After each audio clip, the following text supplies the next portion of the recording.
Then Pharaoh said to Joseph, "Behold, in my dream I was standing on the banks of the Nile. 7 cows, plump and attractive, came up out of the Nile and fed in the reed grass. 7 other cows came up after them, poor and very ugly and thin, such as I had never seen in all the land of Egypt. And the thin, ugly cows ate up the first 7 plump cows. But when they had eaten them, no one would have known that they had eaten them, for they were still as ugly as at the beginning. Then I awoke. I also saw in my dream 7 ears growing on one stalk, full and good. 7 ears, withered, thin, and blighted by the east wind, sprouted after them, and the thin ears swallowed up the 7 good ears. And I told it to the magicians, but there was no one who could explain it to me." Then Joseph said to Pharaoh, "The dreams of Pharaoh are one. God has revealed to Pharaoh what he is about to do. The 7 good cows are 7 years, and the 7 good ears are 7 years. The dreams are one. The 7 lean and ugly cows that came up after them are 7 years, and the 7 empty ears blighted by the east wind are also 7 years of famine. It is as I told Pharaoh. God has shown to Pharaoh what he is about to do. There will come 7 years of great plenty throughout all the land of Egypt, but after them there will arise 7 years of famine, and all the plenty will be forgotten in the land of Egypt. The famine will consume the land, and the plenty will be unknown in the land by reason of the famine that will follow, for it will be very severe. And the doubling of Pharaoh's dream means that the thing is fixed by God, and God will shortly bring it about. Now therefore let Pharaoh select a discerning and wise man, and set him over the land of Egypt. Let Pharaoh proceed to appoint overseers over the land and take 1/5 of the produce of the land of Egypt during the 7 plentiful years. And let them gather all the food of these good years that are coming, and store up grain under the authority of Pharaoh for food in the cities, and let them keep it. That food shall be a reserve for the land against the 7 years of famine that are to occur in the land of Egypt, so that the land may not perish through the famine." This proposal pleased Pharaoh and all his servants. And Pharaoh said to his servants, "Can we find a man like this, in whom is the Spirit of God?" Then Pharaoh said to Joseph, "Since God has shown you all this, there is none so discerning and wise as you are. You shall be over my house, and all my people shall order themselves as you command. Only as regards the throne will I be greater than you." And Pharaoh said to Joseph, "See, I have set you over all the land of Egypt." Then Pharaoh took his signet ring from his hand and put it on Joseph's hand, and clothed him in garments of fine linen, and put a gold chain about his neck. And he made him ride in his 2nd chariot. And they called out before him, "Bow the knee." Thus he set him over all the land of Egypt. Moreover, Pharaoh said to Joseph, "I am Pharaoh, and without your consent no one shall lift up hand or foot in all the land of Egypt."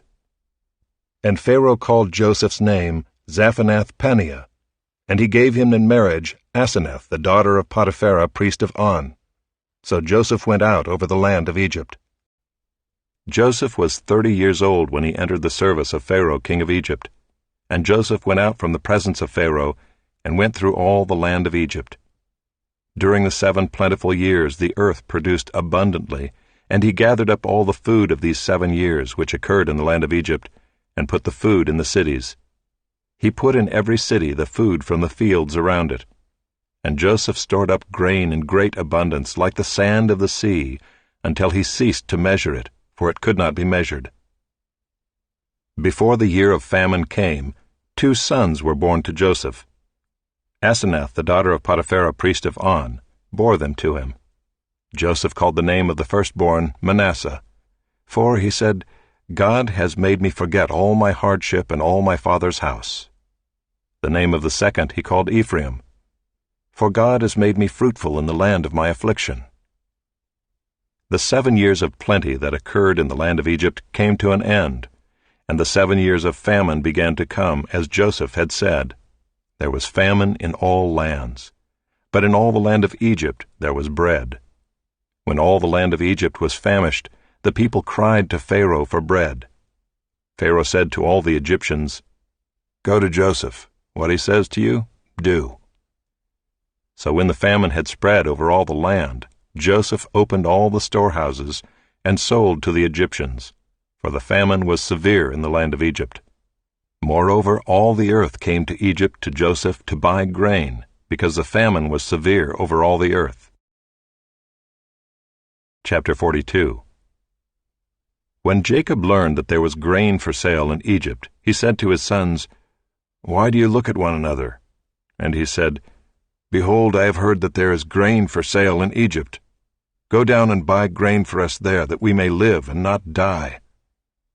So 10 of Joseph's brothers went down to buy grain in Egypt. But Jacob did not send Benjamin, Joseph's brother, with his brothers, for he feared that harm might happen to him. Thus the sons of Israel came to buy among the others who came, for the famine was in the land of Canaan. Now Joseph was governor over the land. He was the one who sold to all the people of the land. And Joseph's brothers came and bowed themselves before him with their faces to the ground. Joseph saw his brothers and recognized them, but he treated them like strangers and spoke roughly to them. "Where do you come from?" he said. They said, "From the land of Canaan to buy food." And Joseph recognized his brothers, but they did not recognize him. And Joseph remembered the dreams that he had dreamed of them. And he said to them, "You are spies. You have come to see the nakedness of the land." They said to him, "No, my lord, your servants have come to buy food. We are all sons of one man. We are honest men. Your servants have never been spies." He said to them, "No, it is the nakedness of the land that you have come to see." And they said, "We, your servants, are 12 brothers, the sons of one man in the land of Canaan, and behold, the youngest is this day with our father, and one is no more." But Joseph said to them, "It is as I said to you, you are spies. By this you shall be tested. By the life of Pharaoh you shall not go from this place unless your youngest brother comes here. Send one of you, and let him bring your brother while you remain confined, that your words may be tested, whether there is truth in you. Or else, by the life of Pharaoh, surely you are spies." And he put them all together in custody for 3 days.